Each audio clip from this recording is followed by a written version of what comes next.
Boa noite! Todos chegando pontualmente.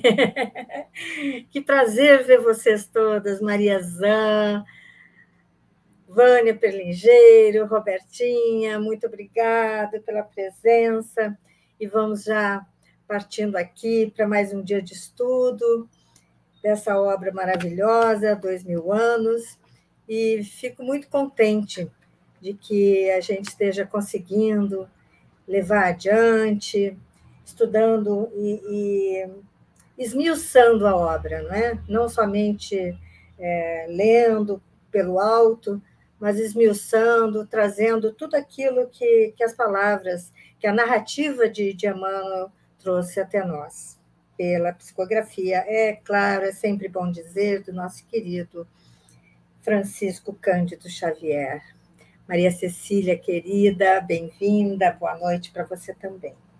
Então, nós vamos começar já com a nossa leitura do livro de abertura, para que nós possamos trazer uma ambiência adequada para os nossos amigos, espíritos queridos que nos acompanham e nos coordenam o trabalho, nos auxiliam, nos inspiram, não é? Então, vamos hoje começar com o livro Vinha de Luz, também de autoria do nosso querido Emmanuel, pela psicografia de Francisco Cândido Xavier. E a minha intenção é seguir linearmente as mensagens deste livro. Então, a primeira mensagem, né, a mensagem número 1, quem lê, atenda. Este é o título, e são também palavras de Jesus, narradas por Mateus, capítulo 24, versículo 15. Quem lê, atenda. E Emmanuel comenta as palavras de Jesus da seguinte maneira: assim como as criaturas em geral converteram as produções sagradas da terra em objeto de perversão dos sentidos, movimento análogo se verifica no mundo, com referência aos frutos do pensamento. Frequentemente, as mais santas leituras são tomadas à conta de tempero emotivo, destinado a sensações renovadas que condigam com o recreio pernicioso ou com a indiferença pelas obrigações mais justas. Raríssimos são os leitores que buscam a realidade da vida. O próprio Evangelho tem sido para os imprevidentes e levianos vasto campo de observações pouco dignas. Quantos olhos passam por ele, apressados e inquietos, anotando deficiências da letra ou catalogando possíveis equívocos, a fim de espalharem sensacionalismo e perturbação? Alinham com avidez as contradições aparentes e tocam a malbaratar, com enorme desprezo pelo trabalho alheio, as plantas tenras e dadivosas da fé renovadora. A recomendação de Jesus, no entanto, é infinitamente expressiva. É razoável que a leitura do homem ignorante e animalizado represente conjunto de ignomínias brincadeiras, mas o espírito de religiosidade precisa penetrar a leitura séria com real atitude de elevação. O problema do discípulo do Evangelho não é o de ler para alcançar novidades emotivas ou conhecer a Escritura para transformá-la em arena de esgrima intelectual, mas o de ler para atender a Deus, cumprindo-lhe a divina vontade. Sempre lindas páginas de Emmanuel. Mara, Helenice, boa noite, queridas. Juntem-se a nós agora para o momento da prece. Vamos elevar o nosso pensamento ao Divino Mestre. Amado Jesus, Espíritos benfeitores do Lar Espírita Servos de Maria, o anjo guardião de cada um de nós. Agradecemos a presença sempre garantida ao nosso lado durante a nossa caminhada.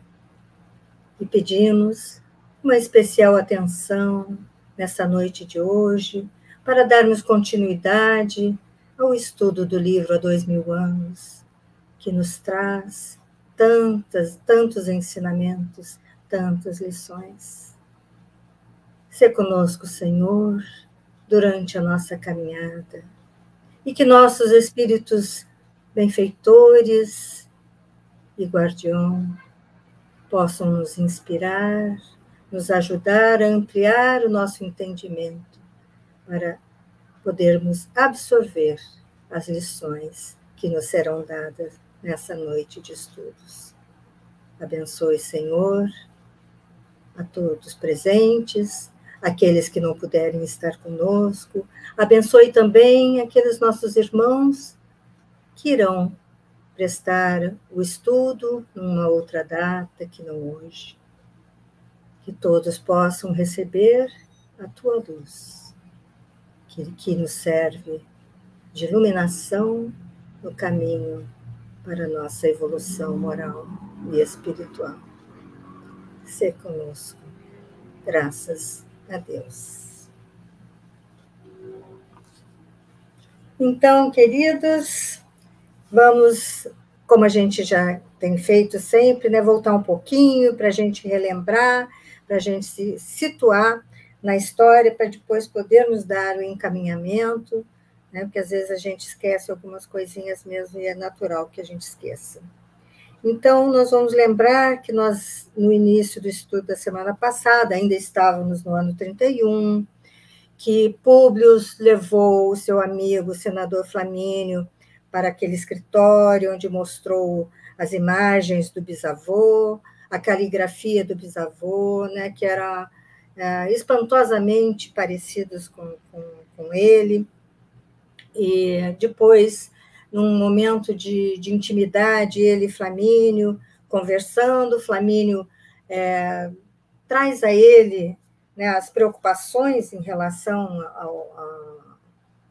ao sonho, né, e tenta fazer Públio ver que foi nada mais que um sonho, que ele não comente com mais ninguém, que aquela história toda fique entre os dois amigos, e sugere, inspirado com certeza pela espiritualidade, que ele seja transferido, que ele passe uma etapa da estadia dele lá na Judéia, né?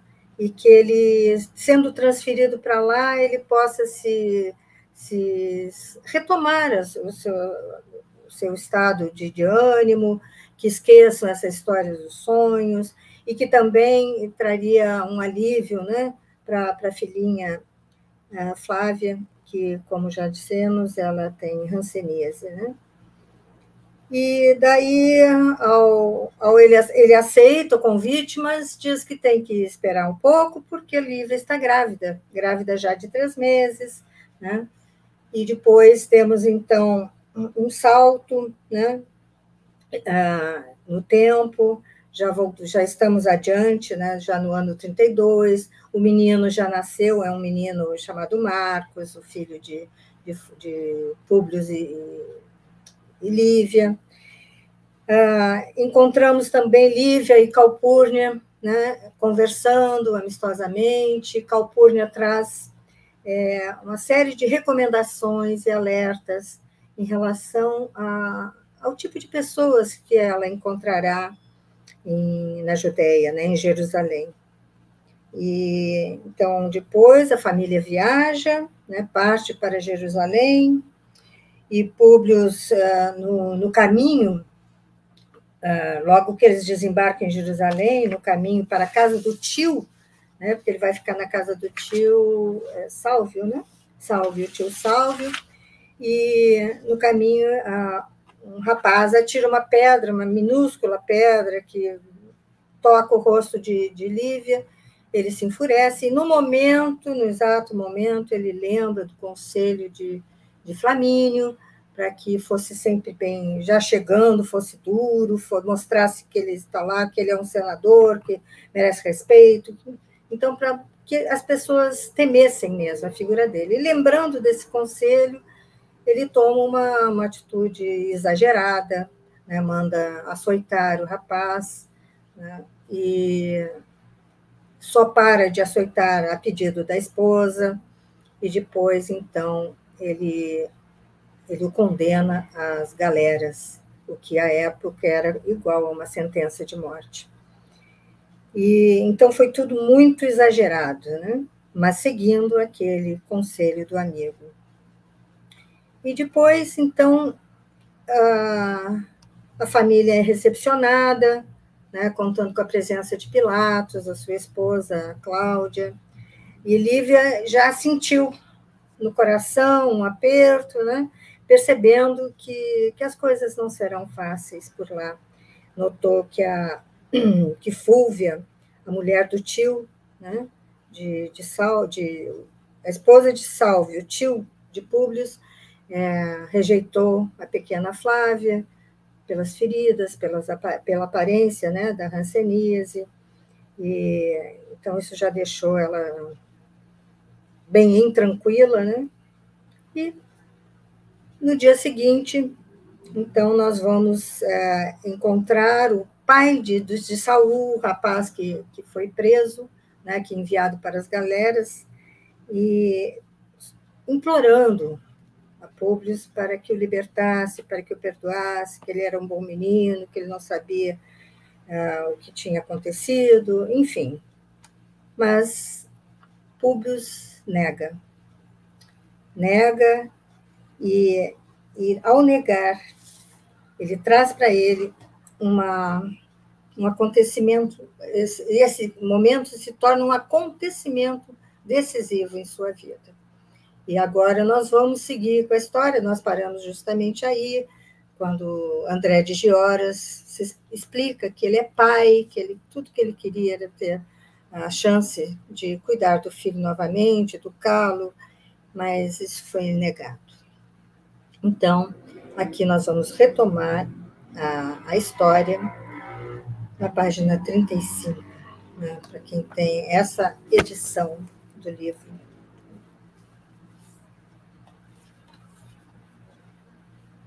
Vou voltar só um pouquinho. Mas, Senhor, eu sou o pai, palavras de André de Gioras, né? Se o és, por que fizeste de teu filho um vagabundo e um inútil? Disse Públio. Não posso compreender os motivos que levaram meu pobre Saul a comprometer-se dessa maneira, mas juro-vos que ele é o braço forte dos meus trabalhos de cada dia. Ao que Públio responde: não me cabe examinar as razões do teu sentimento, porque a minha palavra é dada irrevogavelmente. Lúcia, seja bem-vinda, querida. Boa noite. André de Gioras mirou Públio Lentulus de alto a baixo, ferido na sua emotividade de pai e no seu sentimento de homem, infusiando de dor e de cólera reprimida. Seus olhos úmidos traíam íntima angústia em face daquela recusa formal e inapelável, mas desprezando todos os convencionalismos humanos, falou com orgulhosa firmeza. Senador, eu desci da minha dignidade para implorar vossa compaixão, mas aceito a vossa recusa ignominiosa, desrespeitosa, desonesta, não, desonrosa, né? Essa aí, palavra ignomínia. Agora vejam bem as palavras de André de Gioras. Acabais de comprar com dureza do coração um inimigo eterno e implacável. Com os vossos poderes e prerrogativas, podei eliminar-me para sempre, seja reduzindo-me ao cativeiro ou condenando-me a perecer de morte infame, mas eu prefiro afrontar a vossa soberbia orgulhosa. Plantastes agora uma árvore de espinhos, cujo fruto um dia amargará sem remédio o vosso coração duro e insensível, porque a minha vingança pode tardar, mas como a vossa alma inflexível e fria, ela será também indefectível e tenebrosa. Então, nós vemos aqui as palavras pesadas de André. E o que elas trazem? Vibrações negativas.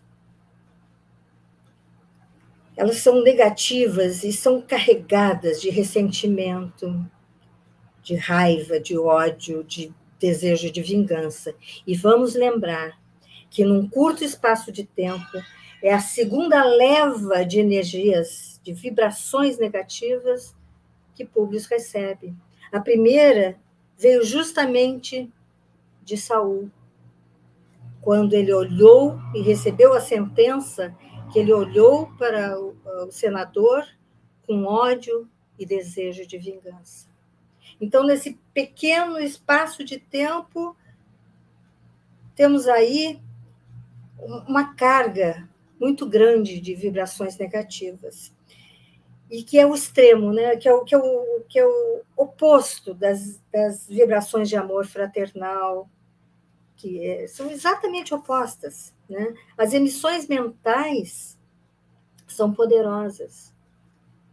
E aqui ele recebeu uma carga muito forte. E quando poderia estar recebendo emissões de mentais positivas, né? Se ele aceitasse, compreendesse aquele pai, né? Ele já teria fugido de um destino, né? Que ele estava assinando ali, com aquela atitude orgulhosa, de que não podia voltar atrás, quem era aquele judeu para questioná-lo, né? Então, nós temos que saber, né, do poder das emissões mentais, de vibrações positivas. Nós devemos exercitar isso, lembrar daqueles nossos amores que já partiram, que desencarnaram, e quando emitirmos vibrações de amor, eles sentem, eles recebem. Nós podemos emitir para os nossos filhos, para os nossos amigos. Neste momento aqui que eu estou falando, estou emitindo essas vibrações de amor, que são tão mais maravilhosas, são tão benéficas. Por que usar, né? Ou fazer coisas que acabem por nos permitir receber emanações negativas de alguém. Então, nós cuidando, nos vigiando as nossas atitudes, nossas palavras, nós podemos evitar.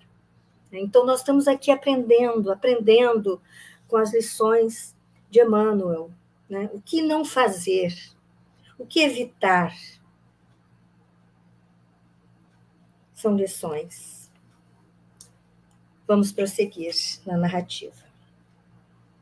O judeu não esperou a resposta do seu interlocutor, amargamente emocionado com a veemência daquelas palavras, saindo do recinto a passo firme e de rosto erguido, como se houvesse obtido os melhores resultados da sua curta e decisiva entrevista.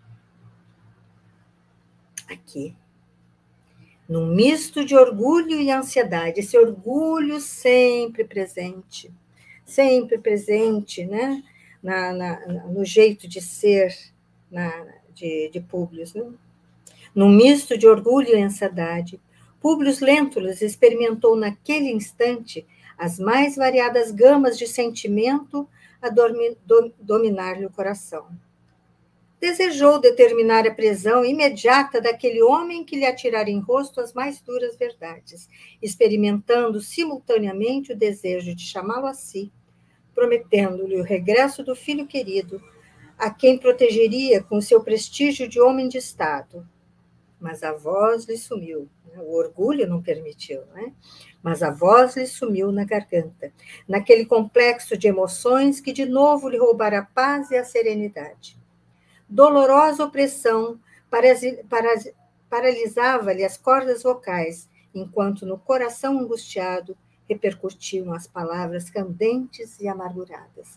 Quer dizer, a vibração, aquelas palavras continuaram martelando, né? Era o efeito de toda a negatividade lançada por Digioras. Uma série de reflexões penosas enfileirou-se no mundo íntimo, assinalando os mais fortes conflitos de sentimentos. Também ele não era pai e não procurava reter os filhinhos perto do coração? Aquele homem possuía as mais fortes razões para considerá-lo um espírito injusto e perverso. Então, aqui ele já começa a rever a atitude, a perceber seus exageros. Recordou o sonho inexplicável que, relatado a Flamínio, fora a causa indireta de sua vinda para a Judéia, e considerou as lágrimas de compunção que derramara em contato com o turbilhão de lembranças perniciosas da sua existência passada em face de tantos crimes e desvios. Então, ele estava em pleno conflito, né? Do orgulho de manter o que disse, que ele é o senador, o que ele fala é para ser cumprido, quem é aquele judeu que veio dizer as coisas que disse, e, ao mesmo tempo, reconhecendo que quem estava ali diante dele tinha sido um pai pedindo pelo filho, assim como ele com certeza pediria igual. Retirou-se do gabinete com a solução mental da questão em foco, ordenando que trouxessem o jovem Saul à sua presença, com a urgência de que o caso requeria. Quer dizer, ele tentou ainda reverter, né? A fim de recambiá-lo à casa paterna, e modificando dessa forma as penosas impressões que havia causado ao pobre André. Suas ordens foram expedidas sem delongas, todavia, esperava-o desagradável surpresa, com as informações dos funcionários a quem competia a providência de semelhantes serviços. O jovem Saul desaparecera do cárcere, fazendo crer numa fuga desesperada e imprevista. Os informes foram transmitidos à autoridade superior, sem que Públio Lentulus viesse a saber que os maus servidores do Estado negociavam muitas vezes os prisioneiros jovens com os ambiciosos mercadores de escravos, que operavam nos centros mais populosos da capital do mundo. Então, nós vemos aqui que para Públio foi informado que ele fugiu, mas, na realidade, o que acontecia sempre nos bastidores eram negociatas com os jovens prisioneiros. Né? Então, de prisioneiro, o transformaram em escravo, em mercadoria. E vamos ver que rumo toma essa história. Agora, aqui, a gente vê também que Públio, né, ele fez tudo isso muito mais para aliviar a consciência do que realmente o desejo de transformar essa história toda em algo menos trágico do que se tornou, não é? Informado de que o prisioneiro se evadira, o senador sentiu consciência aliviada das acusações que lhe pesavam no íntimo. Então, pronto. Então, ele fugiu, ok.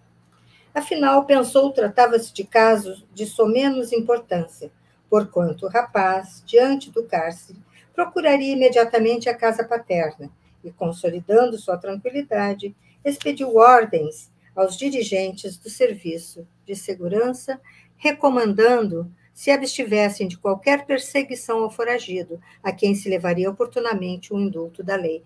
Quer dizer, o que favoreceu ainda o trabalho dos mercadores de escravos, né? Então, que já que não era para persegui-la, como era para esquecê-lo. Né? Então, o caminho de Saul, todavia, fora bem outro. Em quase todas as províncias romanas funcionavam terríveis agrupamentos de malfeitores, que, vivendo à sombra da máquina do Estado, haviam se transformado em mercadores de consciências. O moço judeu, na sua juventude promissora e sadia, fora vítima dessas criaturas exalmadas. Vendido clandestinamente a poderosas escravocratas de Roma, em companhia de muitos outros, foi embarcado no antigo porto de Jope, com destino à capital do império. Então, lá ia Saul para Roma, vendido, né, aos mercadores. Sabe-se lá por quantos, uma miséria, né? E antecipando-nos na cronologia de nossas narrativas, vamos encontrá-lo daí a meses num grande tablado perto do fórum, onde se alinhavam em penosa promiscuidade homens, mulheres e crianças, quase todos em míseras condições de nudez, tendo cada qual um pequeno cartaz pendural do pescoço. Então, nós podemos imaginar o que era, não é? A venda desses escravos, tanto mulheres, crianças, homens, praticamente nus, que situação humilhante, com cartaz ao pescoço. E com os olhos chispando sentimentos de vingança, lá se encontrava Saul, seminu, com um barrete de lã branca, né, um gorro de lã branca, cobrir-lhe a cabeça, e com os pés descalços levemente untados de gesso.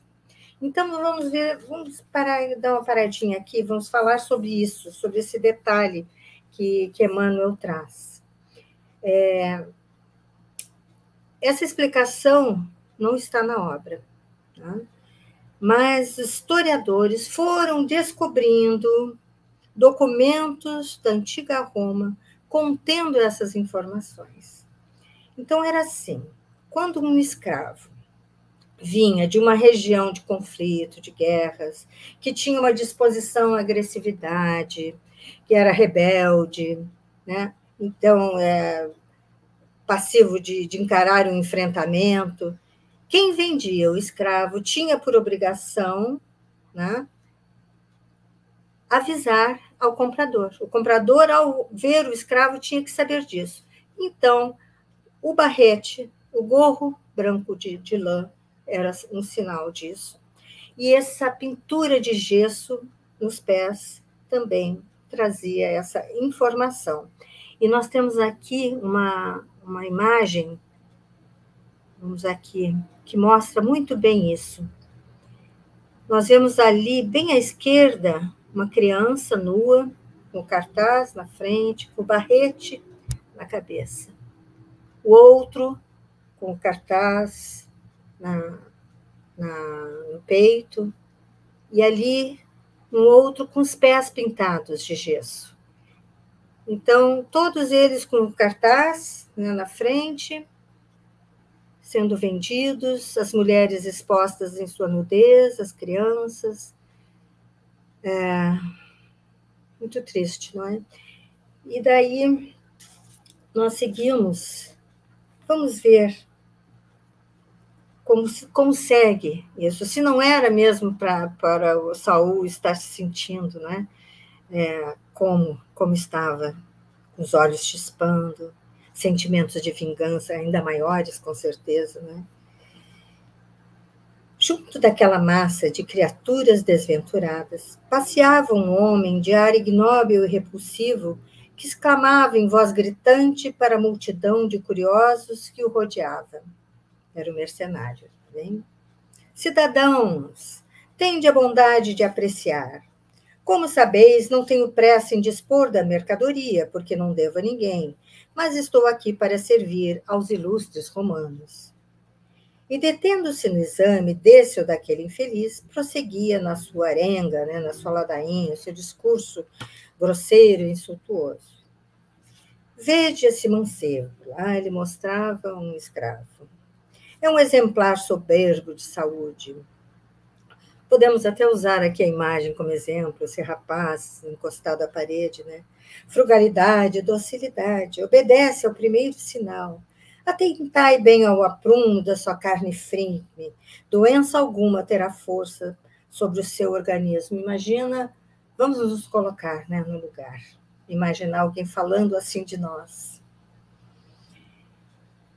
Examinai este homem, sabe falar o grego corretamente, é bem feito da cabeça aos pés, né, já mostrando outro escravo. Nesses pruridos de negocista, Continuou a propaganda individual em face da multidão de compradores que o assediava, até que tocou a vez do jovem Saul, que deixava transparecer no aspecto miserável os seus ímpetos de cólera e sentimentos tigrinos. Tigrinos aqui no sentido bem de tigre mesmo, né? Não é do povo de tigre, não. É do jeito, de fúria, de poder, de raiva, né? Raiva, acho que não é a palavra, mas da fúria que um tigre pode ter, né? Atentai bem neste mancebo. O mancebo era Saul, né? Acaba de chegar da Judéia, como um mais belo exemplar de sobriedade, saúde, de obediência e de força. É uma das mais ricas amostras desse meu lote de hoje. Reparai na sua mocidade, ilustre romanos. Dar-vo-lo-ei ao preço reduzido de 5.000 sestércios. O jovem escravo contemplou o mercador com a arma esfervilhante de ódio e alimentando intimamente as mais ferozes promessas de vingança. Seu semblante judeu impressionou a multidão. Ele devia ser um típico judeu, né? Jovem, devia ser bonito, né?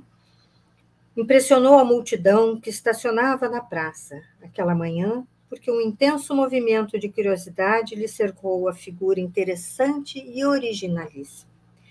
Agora, vamos lembrar que os hebreus eles aprendiam com os profetas que deviam amar os amigos, mas odiar mesmo o inimigo.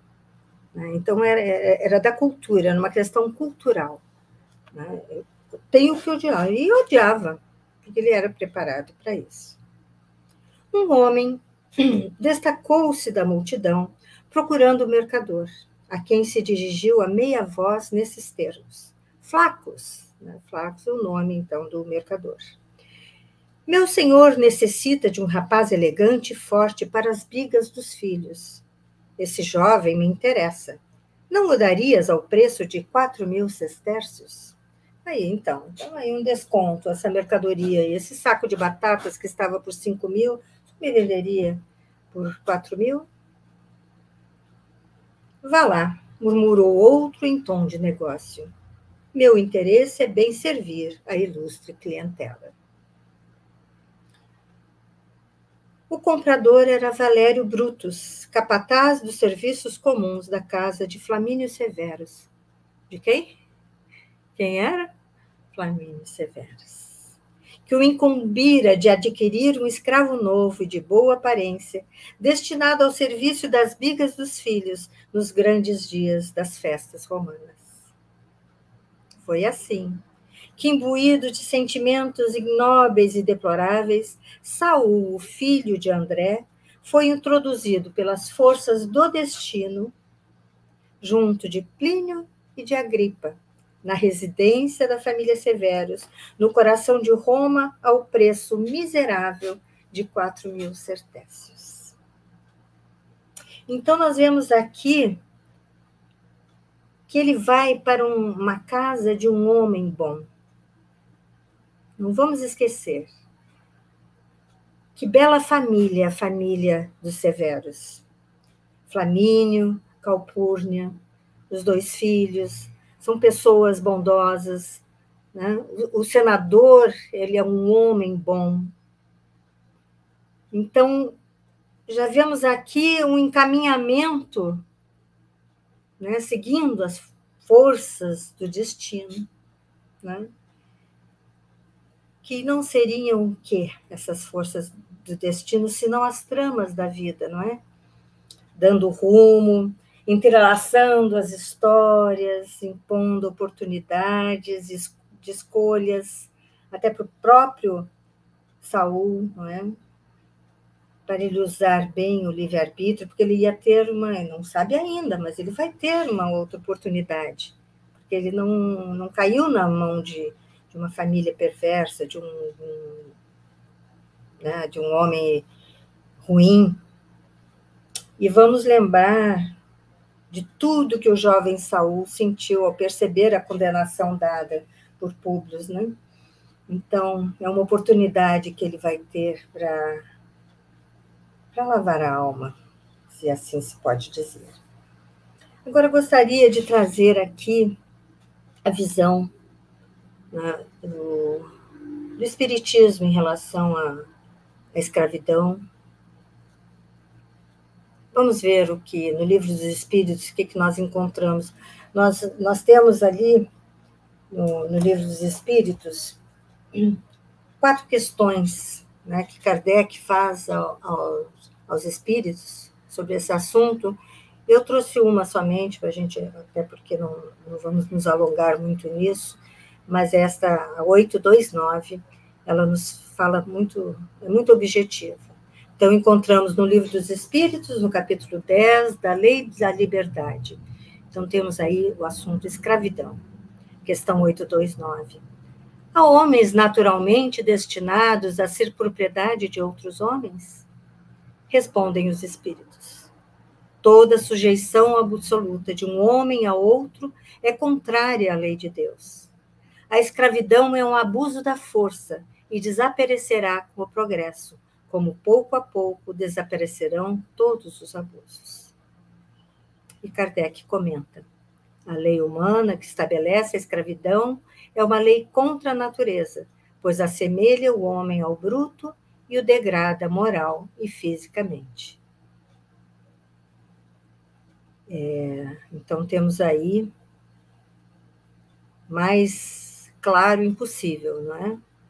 Nós sabemos, nós tivemos no Brasil, né, a escravatura, uma escravatura que trouxe tantas dores, né, para as nossas terras. Então, nós podemos entender que não é certo, realmente. Mas existiu, não podemos negar, talvez fôssemos nós um escravocrata um dia, não sabemos. Mas é importante que hoje nós sabemos que não é certo e aceitamos essa verdade, não é? Então, chegamos ao fim do 2º capítulo. E vamos ao 3º, em casa de Pilatos. E a narrativa começa assim. A secura da natureza em que se ergue Jerusalém proporciona à célebre cidade uma beleza melancólica, tocada de pungente monotonia. Vamos para Jerusalém? Vou trazer uma imagem aqui. 3 imagens que traduzem bem essa beleza melancólica, né? Essa aridez. Essas são imagens, maquetes, é claro, né? Da Jerusalém, da nossa era, né? Da 32 da nossa era, da era cristã, nesse passado. Então, a gente vê que realmente ela era grande, era extensa, mas tinha essa aridez. Ao tempo de Cristo, seu aspecto era quase igual ao que hoje se observa. Apenas a colina de Mispa quer dizer torre de vigia. É uma colina que sempre foi verdejante. Eu procurei imagens, mas que não mostram com o valor que deveria mostrar, né, essa colina, porque ela hoje também está meio... É onde tem a casa de Samuel, tem uma história muito, muito bonita nessa colina, né, que ela é de 1000 anos antes de Cristo, né, o profeta Samuel viveu lá, diz que tem inclusive a tumba dele lá.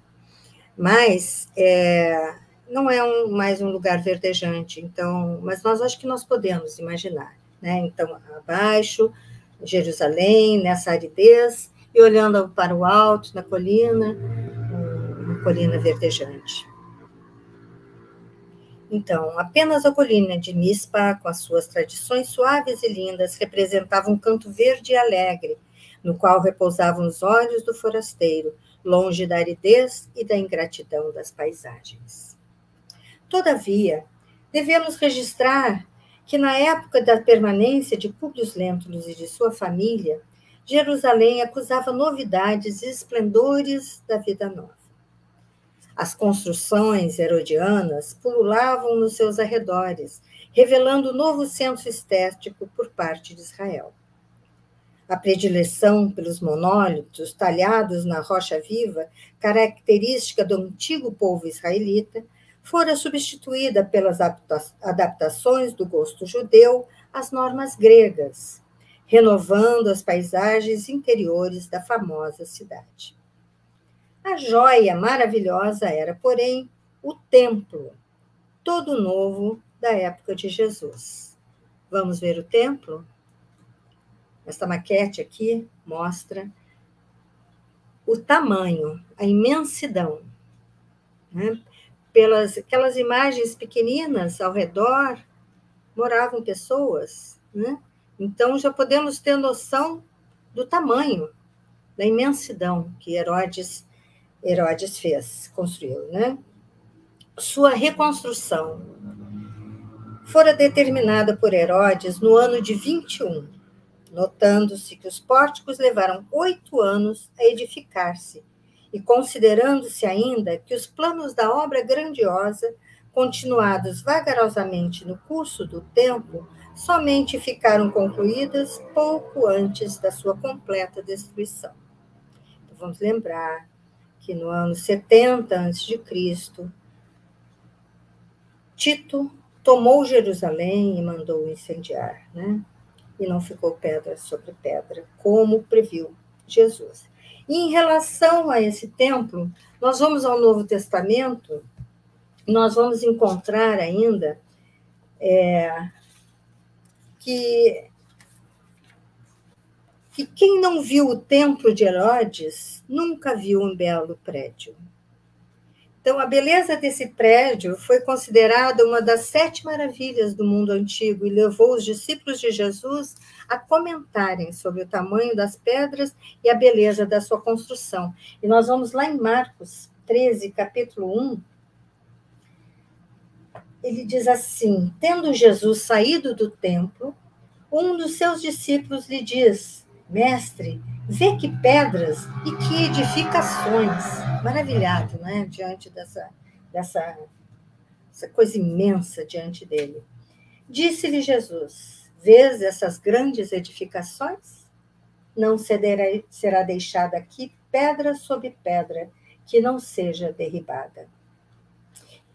Lá em Lucas, também, ele menciona o templo, Lucas 21, versículo 5. Enquanto alguns falavam a respeito do templo, que ele estava adornado com belas pedras e oferendas consagradas a Deus, ele disse: estas coisas que contemplais, dias virão em que não será deixada pedra sobre pedra que não seja derribada.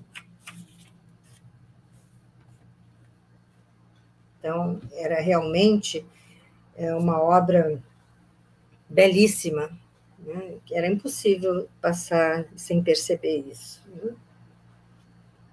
E vamos adiante.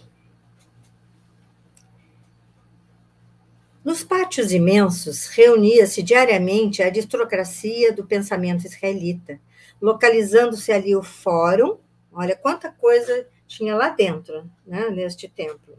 O fórum, a universidade, o tribunal e o templo supremos de toda uma raça. Os próprios processos civis, além das discussões engenhosas de ordem teológica, ali recebiam as decisões derradeiras, resumindo-se no templo imponente e grandioso todas as ambições e atividades de uma pátria.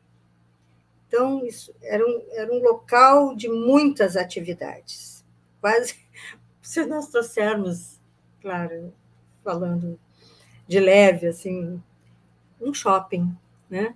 Um shopping, só faltava as escadas rolantes, mas era um local onde tinha tudo, onde o povo ia e lá encontrava tudo.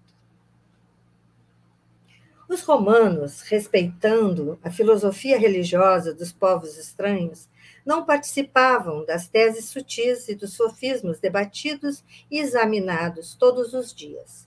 Mas a Torre Antônia, onde se aquartelavam as forças armadas do Império, dominava o recinto, facilitando a fiscalização constante de todos os movimentos dos sacerdotes e das massas populares. O que era essa Torre Antônia? Vamos até ela. Aqui está a Torre Antônia, que foi nomeada em homenagem a Marco Antônio. Era uma praça forte, ligada ao templo por uma galeria. Ela tinha uma ligação. E de lá, então, dessas torres, são 4 vigias, né? Eles observavam tudo que se passava no templo. Eles tinham acesso a tudo, a uma visão ampla do templo, né?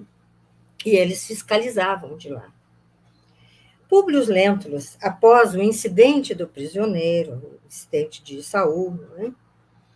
Que continuava a considerar como episódio sem importância, porque já tinha sido resolvido, o rapaz já havia fugido, já devia estar com o pai, retomava certa serenidade para o desempenho de suas obrigações consuetudinárias. O que são obrigações consuetudinárias? São obrigações baseadas nos costumes e tradições de um povo, no caso, o da Judéia. Então, ele tinha obrigações baseadas, respeitando, né, as tradições e os costumes do povo da Judéia.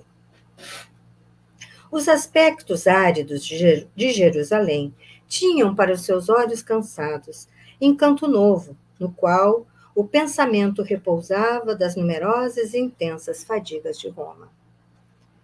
Quanto a Lívia, guardava o coração voltado para os seus afetos distantes, analisando a aridez dos espíritos ao alcance do seu convívio. Era uma alma nobre, né? Ela percebia as coisas. Como por milagre, a pequena Flávia havia melhorado, observando-se notável transformação das feridas que lhe cobriam a epiderme. Todavia, as atitudes hostis de Fúlvia, mulher de Sálvio, né, da tia de Públio, do tio de Públio, que lhe não perdoava a simplicidade encantadora e os dotes preciosos de inteligência, sem perder o ensejo para jogar-lhe em rosto pequeninas indiretas, por vezes irônicas e mordentes, deixavam-lhe o espírito aturdido num turbilhão de expectativas alucinantes. Semelhantes acontecimentos eram desconhecidos do marido, a quem a pobre senhora se abstinha de relatar os seus mais íntimos desgostos. Ela, então, poupava Públio desses sentimentos, dessas situações, porque ela sabia que ele tinha as suas obrigações, tinha mais com o que se preocupar, então ela não permitia, né, não levava a eles as suas queixas, a visão das coisas. Esses fatos, porém, não eram os elementos que mais contribuíam para acabrunhá-la naquele ambiente de penosas incertezas. Fazia uma semana que se encontravam na cidade e notava-se que, contrariando talvez seus hábitos, Pôncio Pilatos comparecia diariamente, gente, à residência do pretor, a pretexto de predileção pela palestra com os patrícios recém-chegados da corte. Então, ele ia diariamente, Pôncio Pilatos ia diariamente à casa de Sálvio, para estar com Públio. Mas a gente já pôde perceber que não é bem Públio, não é? Horas a fio eram empregadas neste mistério, mas Lívia, com as secretas intuições de sua alma, compreendia os pensamentos inconfessáveis do governador a seu respeito, recebendo de espírito prevenido os seus amáveis galanteios madrigais, seus amáveis galanteios e alusões menos diretas. Nessas aproximações de sentimentos que pronunciavam a pré-amar, não é? A maré das paixões, via-se também as contrariedades de Fúlvia, tocada de venenoso ciúme em face da situação que a atitude de Pilatos ia criando. Por detrás daqueles bastidores brilhantes do cenário da amizade artificial com que foram recebidos, Públio e Lívia deveriam compreender que existia um marnel, não é, um pântano, um atoleiro de almas. Não entenderam, todavia, os detalhes da situação e penetraram de espírito confiante e ingênuo no caminho escuro e doloroso das provações que Jerusalém lhes reservava. Então, Fúlvia percebia também as investidas de Pilatos para cima de Lívia, o que provocou nela ciúmes. Né? A sua cunhada tinha ciúmes. Reafirmando incessantes obséquios e multiplicando gentilezas, Pilatos fez questão de oferecer um jantar, no qual toda a família se reconfortasse e a fraternidade e a alegria fossem perfeitas. No dia aprazado, no dia marcado, Salvio e Públio, acompanhados pelos seus, compareciam à residência senhorial do governador, onde Cláudia, a esposa de Pilatos, igualmente os esperava com um sorriso bondoso e acolhedor. Aqui temos uma imagem, né, que traduz um pouco do momento desse jantar oferecido por Pilatos ao casal. Vejam bem agora como vamos encontrar Lívia.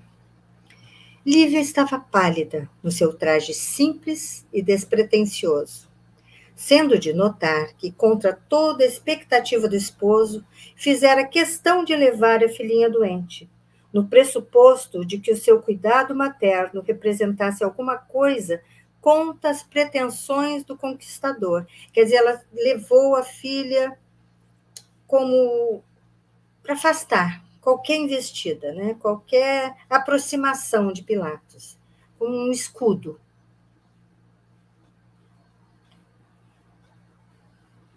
Então, repetindo aqui, no pressuposto de que o seu cuidado materno representasse alguma coisa contra as pretensões do conquistador, que o seu coração de mulher adivinhava por meio das atitudes indiscretas e atrevidas do anfitrião naquela noite.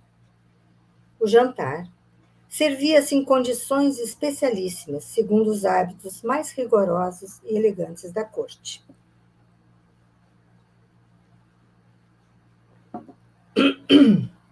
Lívia estava aturdida com aquelas solenidades a se desdobrarem nos mais altos requintes da etiqueta romana.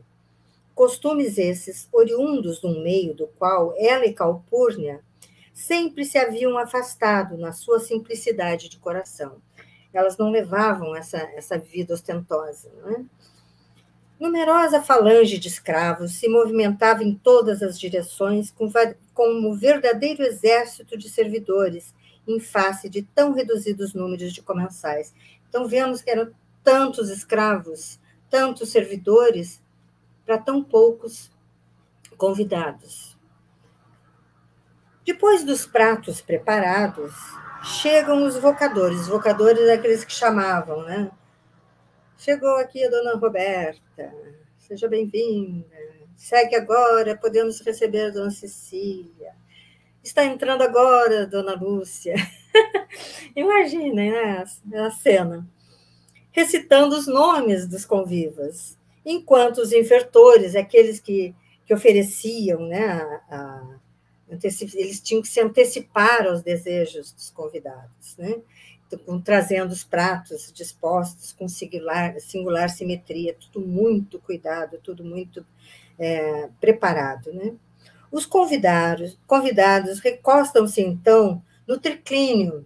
Aqui eles estão a uma mesa na imagem, né?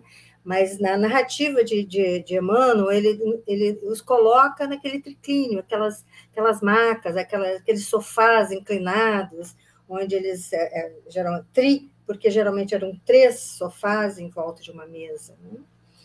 forrado de penugens cetinosas e pétalas de flores. Era muita, né? Muita ostentação. As carnes são trazidas em pratos de ouro e os pães em açafates, né? Em cestas de prata, multiplicando-se os servos para todos os mistérios, inclusive aqueles que deviam provar as iguarias, quer dizer, provavam para ver se estava bem feito, para ver se não estava estragado, se não estava envenenado, sabe-se lá, a fim de certificar do seu paladar, para que fossem servidas com a máxima confiança. Os copeiros servem um falerno. Esse falerno é um vinho, o vinho mais famoso do Império Romano. Né? Só os grandes homens serviam, né? E bebiam esse vinho. Um vinho precioso e antigo, misturado de aromas, em taças incrustadas de pedras preciosas. Imaginem, Lívia, o constrangimento, né? Ela tão simples. Enquanto outros servos os acompanhavam, apresentando em galhetas de prata, em jarras, né? Em jarras de prata, a água tépida ou fria, ao sabor dos convidados.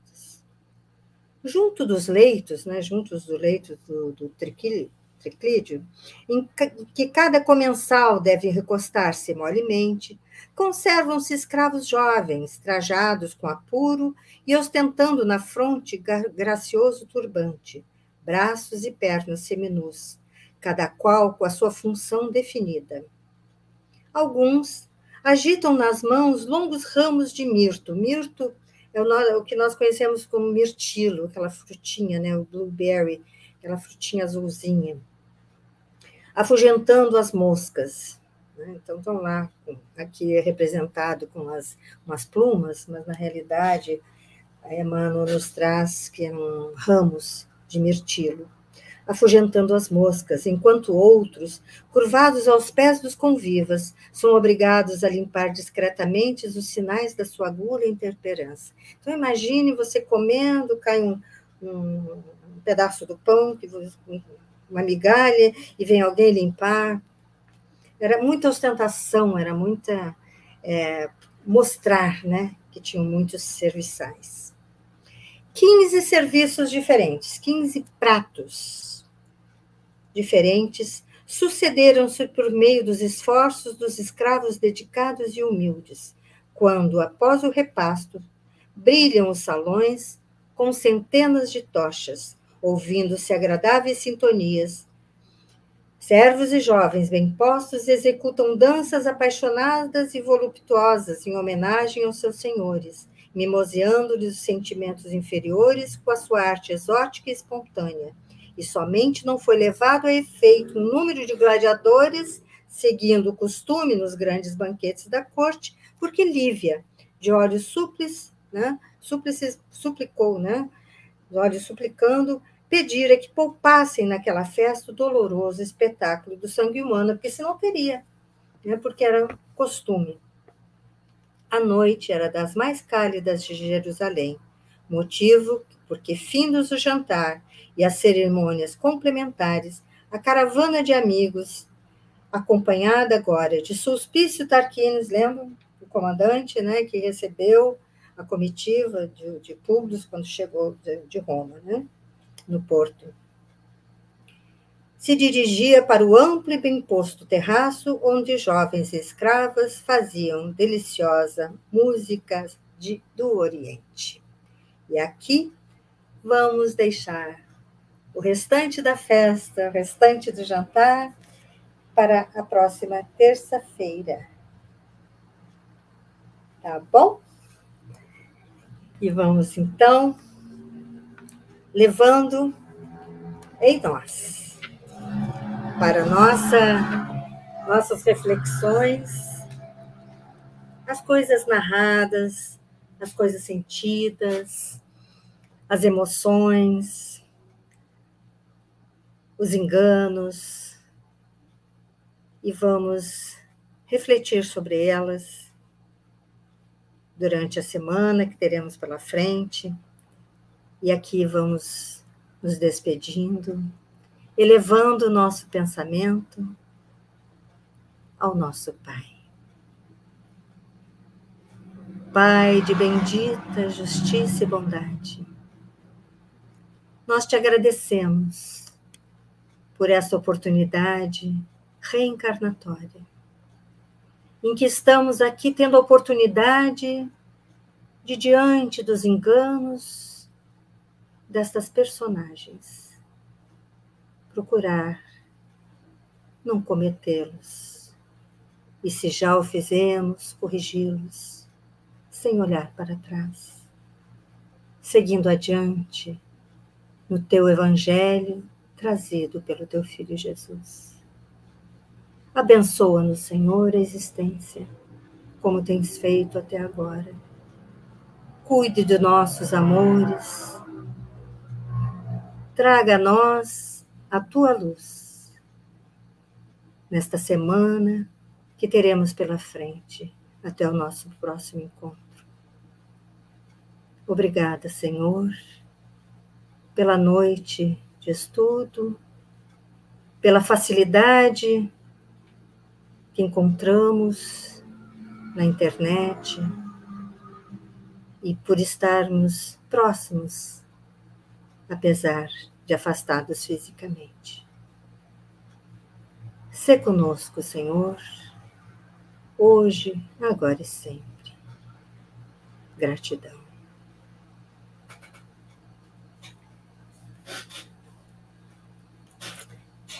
Então, meus queridas, nos veremos na próxima terça-feira, seguindo na narrativa de Emmanuel, vendo que rumo tomará esse jantar e a história desses nossos personagens queridos. Desejo a todos uma boa noite, gratidão, muita paz.